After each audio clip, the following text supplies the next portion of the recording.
It wasn't expected or asked for, but it arrived. Precise, effortless, fearless. It was a car you didn't need to learn. You had to feel it.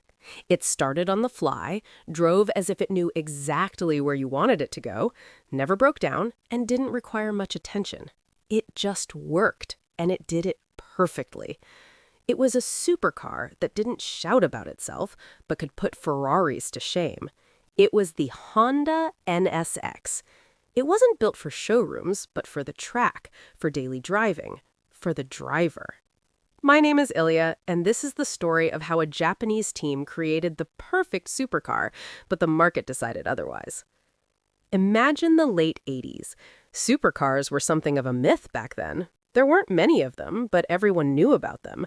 They were like rock stars, a little wild, a little crazy, and definitely not for everyday use. If you had a Lamborghini Countach, you'd have to constantly fight it. Visibility was terrible, there were no power steering, the gearbox was as stiff as an old semi, and to reverse, you had to open the door, sit on the threshold, and look back from the street. But that's exactly what everyone dreamed of. Ferrari were a little more civilized, but only slightly. The Ferrari 328 looked luxurious, but it was difficult to drive. A stiff clutch, heavy steering, and pedals positioned so that your feet had to reach to the right. To brake properly, you had to sit slightly sideways. You could say it was a car for a driver with mild scoliosis. But that was the idea of a supercar back then. You had to suffer. The car had to be slick, aggressive, and explosive. It was part of the status quo. And now, Honda's joining this club, a company everyone knew from the Civic, Accord, and motorcycles. You'd think they'd forgotten their place among the elite. But people forgot one thing. Honda was already dominating Formula One back then. In 1988, a Honda-powered McLaren won 15 of 16 races. While everyone associated the brand with household appliances, it was the strongest engine brand on the planet. And when they decided to make a supercar, it was a signal to the world. We'll show you how it should be. No pretension or drama, just pure engineering, low weight, and perfect steering feel. It all started not with marketing reports, but with engineers who just wanted to have fun. They took a small Honda City, moved the engine back, and went lapping a parking lot. And suddenly they felt that very thing, mid-engine balance, the same feeling that racing drivers feel. That's how the idea was born.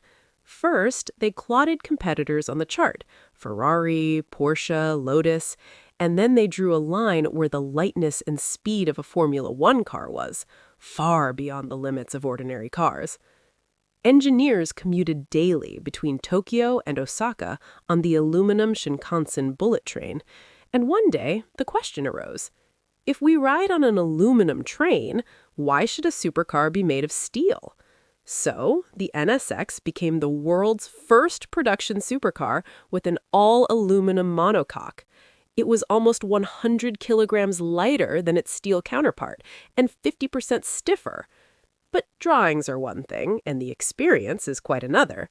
In 1989, prototypes were brought to the challenging Suzuka circuit, and guess who they invited to test? Ayrton Senna, three-time world champion, a man who felt the car with every fiber of his being. Senna completed a few laps, got out, and calmly said, "The car is a little soft." The engineers were shocked. The balance was perfect. The geometry was perfect. But Senna saw further. Rigidity is the foundation of handling. If the body is loose, the steering is loose. Honda didn't argue. They connected a Cray supercomputer, recalculated the design, and strengthened the body while maintaining the lightness. As a result, the chassis became 50% more rigid. When Senna stepped out of the updated car again, he simply nodded. Now it was a true supercar. But one element was missing, the right heart. The first prototypes were powered by a Honda Legend engine, smooth and reliable. But in 1989, at a presentation in Chicago, Honda president Tadashi Kume heard the prototype sound and realized it doesn't have VTEC. This technology, already used in regular Hondas, was missing from their flagship. He ordered it fixed. As a result, the production NSX received an all-new 3-liter V6 engine, titanium connecting rods, dual camshafts, and most importantly, VTEC. It was comfortable at low revs, aggressive at high revs. The engine produced 270 horsepower and revved to a mind-boggling 8,000 RPM, and it never broke down. In 1990, the NSX burst onto the scene. Its looks were clean, its weight minimal, and it could accelerate from 0 to 60 in 5 seconds. But most importantly, it was a daily driver. The steering was light, the air conditioning worked, and visibility was excellent. Journalists wrote in amazement, "This is the first supercar that doesn't mock the driver. It's a Ferrari that doesn't break down." But this is precisely what confused the market.